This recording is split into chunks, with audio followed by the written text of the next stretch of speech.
Au Burkina Faso, les prix des produits de grande consommation comme le riz, l'huile et le sucre vont connaître une réduction. L'annonce a été faite par le porte-parole du gouvernement à l'issue de la concertation qu'il y a eu entre le gouvernement, les acteurs économiques et la Ligue des consommateurs le 9 juin dernier.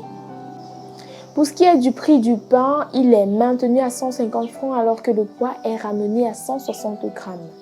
Les différents acteurs sont parvenus à cette nouvelle qui va ravir les consommateurs grâce à des mesures qui ont été adoptées.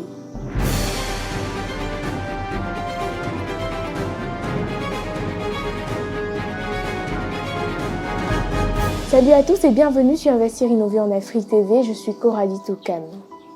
Après des semaines de concertation entre le gouvernement, les opérateurs économiques et la Ligue des consommateurs, la nouvelle est enfin tombée pour les Burkinabés.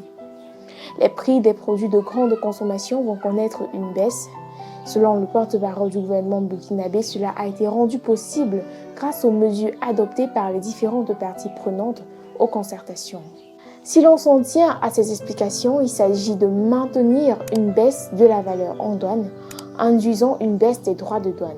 Cette baisse est de 2,25 milliards de francs CFA pour ce qui concerne le riz, 3,4 milliards de francs CFA pour ce qui concerne le sucre et 9 milliards de francs CFA pour ce qui est de l'huile de table. L'impact global selon les calculs sur le budget de l'État est de 14,3 milliards de francs CFA. Cette baisse des droits de douane va permettre à l'ensemble des importateurs d'impacter sur le prix à l'interne des denrées au niveau des consommateurs. En plus de cette mesure, une autre a été adoptée. Il s'agit du contrôle du lieu de stockage des céréales en local afin d'inciter ceux qui entreposent les céréales à les mettre à disposition de la population pour ne pas créer une inflation mécanique. La décision sera effective une fois les stocks actuels écoulés et cette mesure contribuera bien évidemment à alléger les Burkinabés dans un contexte économique mondial marqué par la hausse généralisée des prix des produits de grande consommation.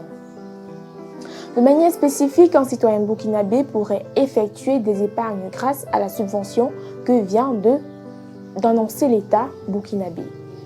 Prenons le cas du riz. Entre 2015 et 2019, la valeur des importations du riz par le Burkina Faso est passée de plus de 52 milliards de francs CFA à 69 milliards de francs CFA. À la vente, il faut compter entre 18 000 francs CFA et 25 000 francs pour le sac de 50 kg, selon qu'il s'agisse du riz brisure ou du riz long grain.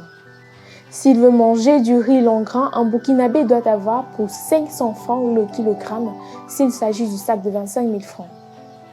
Mais grâce à la subvention de l'État, les 69 milliards de francs CFA passeront désormais à un peu plus de 67 milliards de francs CFA comme valeur des importations de riz.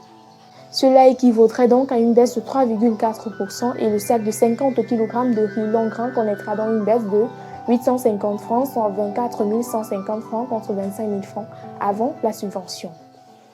S'il achetait donc le kilogramme de riz pour 500 francs, le Burkinabé lambda en aura désormais pour un peu plus de 475 francs. Dit comme ça, le rapport est faible, mais sur un mois, cela constituerait un gain de 750 francs non négligeable.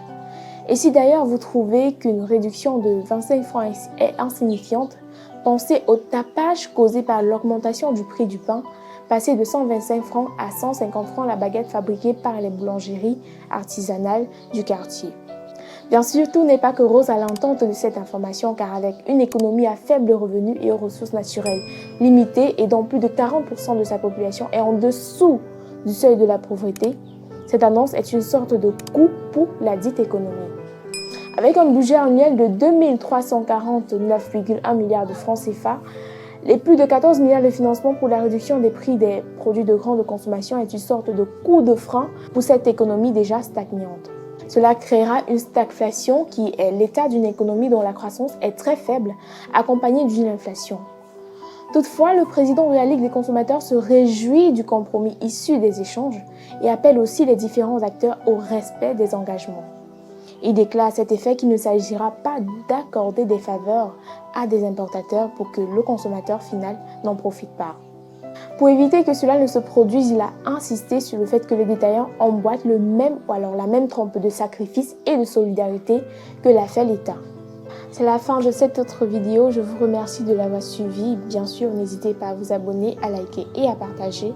Et moi, je vous retrouve très vite pour une nouvelle vidéo sur Investir Innover en Afrique TV.